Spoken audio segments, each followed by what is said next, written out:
الطيبات۔ اس آیت کی تشریح چل رہی تھی،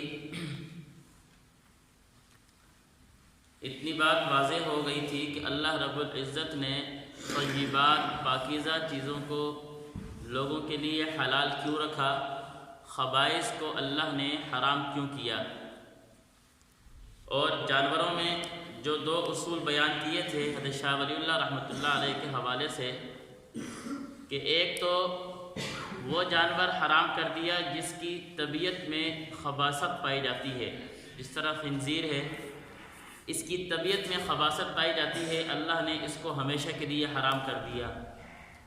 دوسرے وہ جانور ہیں جو مردار ہیں، وہ مردار کسی بھی طریقے سے ان پر اللہ کا نام نہیں لیا گیا ذبح کرتے وقت، تبھی موت مر گئے، جو 9 قسمیں بیان کی ہیں۔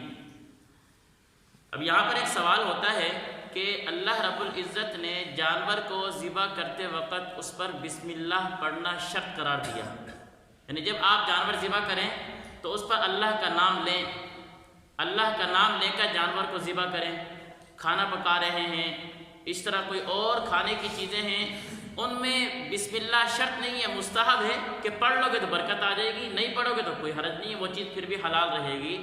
لیکن جانور کو ذبح کرتے وقت اللہ نے فرمایا کہ بھئی بسم اللہ اگر پڑھو گے تو حلال ہوگا، اور اگر جان بوجھ کر چھوڑ دیا تو جانور حرام ہو گیا۔ اس کی کیا وجہ ہے، اس میں کیا حکمت ہے؟ مفسرین نے 2 حکمت بیان کی ہیں۔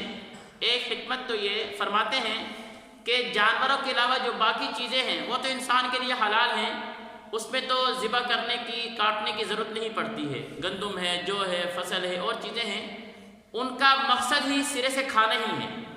زمین سے جو پیداوار اگ رہی ہے وہ کھانے کے علاوہ اس کا کوئی مقصد ہی نہیں ہے۔ گندم آئی، گندم کا کھانے کے علاوہ اور کیا مقصد ہو سکتا ہے؟ جو آ رہی ہے کھانے کے علاوہ کیا مقصد ہے؟ پیاز، ٹماٹر اور جو زمین کی پیداوار ہیں ان کا کھانے کے علاوہ کوئی مقصد ہی نہیں ہے، بخلاف جانور کے، کہ جانور کا کھانے کے علاوہ اور مقاصد بھی ہیں، سواری کے لیے بھی استعمال ہوتا ہے، سامان لادنے کے لیے بھی استعمال ہوتا ہے، اور بھی اس کی ضروریات ہیں۔ لیکن جانور کو جب حلال کیا گیا، حلال کرنے کے لیے ذبح کرتے وقت اس پر اللہ کا نام لینا شرط اس لیے قرار دیا۔ مفسرین یہ کہتے ہیں پہلی حکمت یہ ہے کہ اس جانور کو ذبح کرنا ٹھیک ہی نہیں ہونا چاہیے تھا، اس کو جانور کو ذبح ہی نہیں کرنا چاہیے تھا، اس لیے کہ اس کے کھانے کے علاوہ اور مقاصد بھی ہیں۔ لیکن اللہ نے بعض جانوروں کو جن کی طبیعت میں خباثت نہیں پائی جاتی ان کو اس انسان کے لیے حلال قرار دے دیا ہے۔ یہ اللہ کا اس انسان پر بہت بڑا انعام ہے، بہت بڑا انعام ہے کہ جانور کو اور مقاصد کے لیے استعمال بھی کر سکتا ہے، لیکن کھانے کے لیے بھی حلال کر دیا اللہ نے، کھانے کے لیے حلال کیا، یہ اللہ کا بہت بڑا انعام ہے۔ اب اس نعمت کے شکر کا پتہ کیسے چلے گا؟ اللہ نے کہا جب چھری پھیرے تو میرا نام لو تاکہ میرا شکر ادا ہو جائے۔ میرا شکر ادا کرنے کے لیے اس پر اللہ کا نام لو تاکہ پتہ چلے کہ اللہ کی نعمت کا تم شکر ادا کر رہے ہو۔ ایک وجہ یہ ہے۔ دوسری وجہ یہ ہے، فرماتے ہیں کہ مشرکین مکہ اور جو دوسرے لوگ تھے وہ جب جانور ذبح کیا کرتے تھے تو وہ اپنے بتوں کے نام پر جانوروں کو ذبح کیا کرتے تھے۔ اللہ کے علاوہ جو انہوں نے دوسرے اپنے خدا بنا رکھے تھے ان کے نام لے کر وہ جانوروں کو ذبح کیا کرتے تھے۔ اللہ رب العزت نے اس غلط عادت کو، غلط رسم کو ختم کرنا تھا، اور جو ایک عادت بن جائے اور ہو بھی غلط وہ تو ویسے ہی ختم نہیں ہوتی۔ اللہ نے اس کا طریقہ یہ بتایا کہ جب جانور ذبح کرو گے تو میرا نام لینا شرط بن گیا۔ اب میرا نام لوگے تو یہ جانور حلال ہوگا، اگر میرا نام جان بوجھ کر نہ لیا، کسی اور کا نام لے لیا، جانور حلال نہیں ہوگا۔ ہاں بھول گیا تو انسان پھر کیا نام ہے، بھول چوک وہ معاف ہے، لیکن جان بوجھ کر اگر نام نہیں لیتا تو پھر یہ جانور حلال نہیں ہوگا۔ دوسری حکمت یہ ہے کہ مشرکین مکہ کی جو ایک غلط رسم تھی، غلط عادت تھی، اس کو اس انسانیت سے ختم کرنا تھا۔ اس ختم کرنے کے لیے اللہ نے بسم اللہ کو شرط قرار دیا ہے۔ الیوم احل لکم الطیبات، آج کے دن اللہ رب العزت نے تمہارے لیے پاکیزہ چیزوں کو حلال کر دیا۔ وطعام الذین اوتوا الکتاب حل لکم وطعامکم حل لہم، اور جن لوگوں کو تم سے پہلے کتاب دی گئی تھی ان کا کھانا بھی تمہارے لیے حلال اور تمہارا کھانا بھی ان کے لیے حلال ہے۔ یہاں پر چند باتیں سمجھیں گے۔ پہلی چیز کہ اہل کتاب قرآن و سنت کی اصطلاح میں کن لوگوں کو کہا جاتا ہے۔ دوسری چیز کتاب سے کیا مراد ہے۔ تیسری چیز، کیا اہل کتاب ہونے کے لیے یہ ضروری ہے کہ وہ تورات پر، زبور پر جو اللہ نے آسمانی کتابیں نازل کی ہیں ان پر صحیح طرح وہ عقیدہ بھی رکھتے ہوں اور ان کے اعمال بھی درست ہوں، تب ان کو اہل کتاب کہا جائے گا؟ یہ چند سوالات ہیں۔ پہلی چیز، کتاب سے کیا مراد ہے؟ تو کتاب سے مراد ظاہر سی بات ہے کوئی ورق تو ہے نہیں۔ قرآن مجید میں جب کتاب آتا ہے تو اس سے مراد یا تو قرآن مقدس ہوا کرتا ہے یا پھر اس سے پہلے جو آسمانی کتابیں نازل ہوئی ہیں، تورات ہے، زبور ہے، صحف موسیٰ ہے، ابراہیم علیہ السلام، یہ کتابیں جو نازل ہوئی ہیں ان کے اوپر کتاب کا جو ہے اطلاق کیا جاتا ہے۔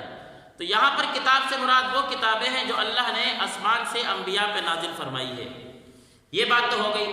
دوسری چیز کہ اہل کتاب قرآن و سنت کی اصطلاح میں کن لوگوں کو کہا جاتا ہے؟ تو مفسرین نے کہا کہ اہل کتاب ان لوگوں کو کہیں گے جو حضرت عیسیٰ علیہ السلام پر اللہ رب العزت نے جو کتاب نازل کی، انجیل، اس پر ایمان لے کر آئیں، اس کو اللہ کی کتاب سمجھیں اور عیسیٰ علیہ السلام کو اللہ کا پیغمبر مانیں۔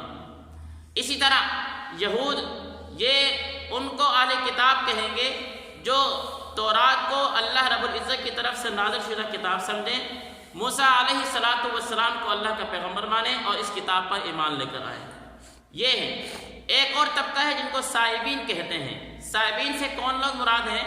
مفسرین کے دو اقوال ہیں۔ ایک قول تو یہ ہے کہ صائبین ان لوگوں کو کہیں گے جو زبور پر ایمان لے کر آتے ہیں، حضرت داؤد علیہ السلام پر جو کتاب نازل ہوئی تھی۔ اور بعض لوگوں نے کہا، بعض علماء نے فرمایا کہ نہیں، یہ لوگ اس کتاب پر ایمان لے کر نہیں آتے، یہ لوگ بت پرست میں آتے ہیں، یہ لوگ اہل کتاب میں نہیں آئیں گے۔ بہرحال اہل کتاب سے مراد وہ لوگ ہیں جو تورات پر، زبور پر اللہ رب العزت کی طرف سے نازل شدہ کتاب بھی سمجھیں، اس پر ایمان بھی لے کر آئیں اور جن انبیاء پہ نازل ہوئی ہے ان کو بھیجا ہوا اللہ رب العزت کا پیغمبر مانیں۔ اب اگلی بات رہ گئی ہے، کیا ان کے اہل کتاب کے لیے یہ بات ضروری ہے کہ یہ ان کتاب پر یقین بھی رکھتے ہوں، ان کے عقائد اور اعمال بھی درست ہوں؟ تو مفسرین نے فرمایا کہ قرآن مجید سے ہمیں یہ پتہ چلتا ہے، قرآن مجید نے جن کو اہل کتاب کہا، ان اہل کتاب کے قرآن مجید نے اللہ رب العزت نے ان کے عقائد بھی بتائے ہیں کہ اہل کتاب ایسے ہیں یحرفون الکلم عن مواضعہ، جو کتاب اللہ نے ان پر نازل کی تھی ان کتابوں میں تحریف کرتے پھرتے ہیں۔ یہ ان کے عقائد بتائے جا رہے ہیں۔ اس طرح اللہ نے اہل کتاب کے بارے میں بتایا، وقالت الیہود عزیر اللہ، کہ یہودی جو ہیں یہ عزیر علیہ السلام کو اللہ کا بیٹا سمجھتے ہیں۔ وقالت النصارى مسیح ابن اللہ، نصارہ جو ہیں یہ عیسیٰ علیہ السلام کو اللہ کا بیٹا سمجھ رہے ہیں۔ کہا ان کو اہل کتاب ہی ہے، لیکن ان کے عقائد کے فاسد ہونے کی وجہ سے اہل کتاب سے ان کو نہیں نکالا۔ یہ ان کے غلط عقائد، یہ الگ چیز ہے، یہ اعمال کا غلط ہونا الگ چیز ہے، لیکن یہ اس بات کو مانتے ہیں کہ یہ کتاب اللہ نے نازل کی ہے اور فلاں پیغمبر پہ نازل ہوئی ہے۔ اس طرح ایک واقعہ نکلا ہے، حضرت عمر فاروق رضی اللہ عنہ زمانے میں انہوں نے گورنر بنا کر بھیجے، تو ایک گورنر نے خط لکھا کہ ہمارے یہاں پر علاقے میں بعض لوگ اس طرح کے ہیں جو تورات کی تلاوت بھی کرتے ہیں، تورات کو اللہ کی نازل شدہ کتاب بھی سمجھتے ہیں، لیکن قیامت پر ایمان نہیں رکھتے، قیامت کی بات کو نہیں مانتے کہ ہم نے مرنے کے بعد دوبارہ زندہ ہونا ہے، اس پر ان کا ایمان نہیں ہے۔ ان کو کس طبقے میں شمار کریں؟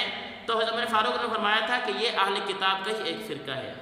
یعنی اہل کتاب انہی لوگوں کو کہیں گے جو تورات کو، زبور کو، جو آسمانی کتابیں ہیں ان کو اللہ رب العزت کی طرف سے نازل شدہ کتاب سمجھیں اور فلاں پیغمبر پر نازل ہوئی ہے، باقی آگے ان کے اعمال وہ عقیدہ بد ہے، یہ الگ چیز ہے، یہ الگ موضوع ہے، اہل کتاب میں وہ پھر بھی شمار کیے جائیں گے۔ رہ گئی یہ بات کہ آج کل کے جو یورپ کے عیسائی اور یہود و نصارہ ہیں ان کے بارے میں کیا نظریات ہیں؟ مفسرین نے فرمایا کہ آج کل کے جو یورپ کے یہود و نصارہ ہیں ان میں سے اکثر وہ ہیں جو دہریے ہیں، اکثر وہ ہیں جو خدا کے وجود کا قائل ہی نہیں ہے۔ جب اللہ کے وجود کا قائل ہی نہیں ہے تو وہ اس اہل کتاب میں نہیں آئیں گے۔ وہ تو دہریے ہیں، وہ تو اس چیز میں آئے نہیں ہیں، اور انہوں نے اللہ کے وجود کا ہی انکار کر دیا، تو پھر اللہ کی طرف سے نازل شدہ کتاب تو یہ تو بات کی چیز ہے، اللہ کی طرف سے جو بھیجے پیغمبر ہیں یہ تو بات کی چیز ہے، انہوں نے تو اللہ ہی کا انکار کر دیا ہے۔ تو آج کل کے جو یہود و نصارہ ہیں جو پائے جا رہے ہیں ان میں سے اکثر وہ ہیں جو اس اہل کتاب میں نہیں آتے، جن کو قرآن مجید نے اہل کتاب